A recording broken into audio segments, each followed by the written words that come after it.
ডাকসু নির্বাচনে ছাত্র শিবিরের সমর্থিত প্যানেলের স্মরণীয় বিজয়। এখান থেকেই জামাতে ইসলাম সবাইকে জানান দিল 2026-এর নির্বাচনে হয়তোবা তারা সরকার গঠন করতে পারে। আর অন্যদিকে বিএনপির 17 বছর এত অত্যাচার সহ্য করা সত্ত্বেও ডাকসু নির্বাচনে তাদের এই বিশাল পরাজয়। কেন এই দুই দলের মধ্যে দুই রকম সূচনা শুরু হলো? এর অন্যতম কারণ হচ্ছে কৌশলগত অবস্থান এবং দলীয় নেতাকর্মীদের ব্যাপক ভূমিকা।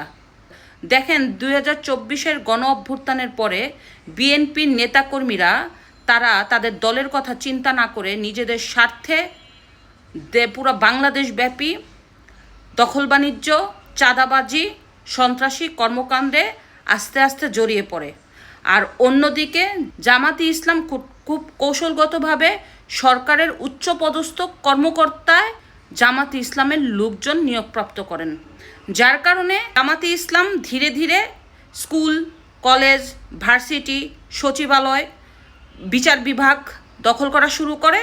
অন্যদিকে বিএনপি এত কঠোর অবস্থানে থাকা সত্ত্বেও কোনো অবস্থাতেই বিএনপির নেতাকর্মীদের টেম্পু স্টেশন দখল করা, বাস স্টেশন দখল করা, লঞ্চ স্টেশন দখল করা, ফুটপাত থেকে চাঁদাবাজি করা, মাছের বাজার থেকে চাঁদাবাজি করা, দখলদারিত্ব করা, চাঁদা না দিলে মানুষকে অত্যাচার করা, এগুলি বন্ধ করতে পারেনি। 2024-এর গণ অভ্যুত্থানের পরে বিএনপির নেতাকর্মীদের কোনো অবস্থাতেই থামানো যাচ্ছে না। তারা অহংকারী হয়ে উঠেছে।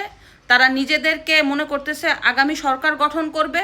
তারা ভুলেই গেছে যে বাংলাদেশে এখন সোশ্যাল মিডিয়া আছে এবং 30 বছরের আগের মতো বাংলাদেশের মানুষ আর নাই। বাংলাদেশের মানুষ এখন নিজেদের মত প্রকাশ করতে পারে সোশ্যাল মিডিয়ার মাধ্যমে। বাংলাদেশের মানুষ এখন প্রতিবাদী কণ্ঠ হিসাবে নিজেদেরকে তৈরি করতে পারে সোশ্যাল মিডিয়ার মাধ্যমে।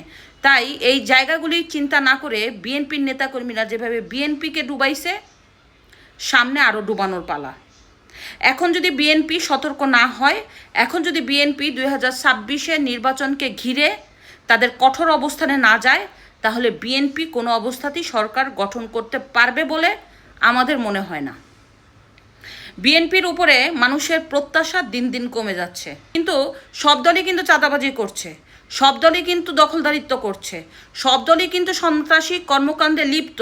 কিন্তু একটা স্বার্থন্বেষী মহল খুব কৌশলগতভাবে বিএনপিকে ধ্বংস করার জন্য এবং বিএনপির বিরুদ্ধে কিছু অপপ্রচার চালাচ্ছে, যাতে বিএনপি সামনে ক্ষমতায় না আসতে পারে।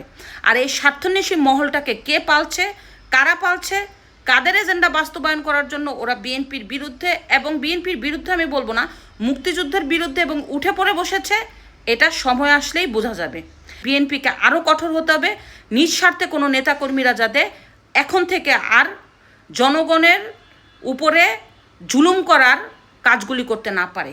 এখন থেকে বিএনপির উচিত সজাগ হওয়া। অন্যথায় বিএনপির এই ভরাডুবি একটা সংকেত, সামনে এটা পুরোপুরি কার্যকর হবে 2026-এর নির্বাচনে। তাই বিএনপিকে এই মুহূর্তে কঠোর হয়ে সামনের পদক্ষেপগুলি নেওয়া উচিত। ধন্যবাদ।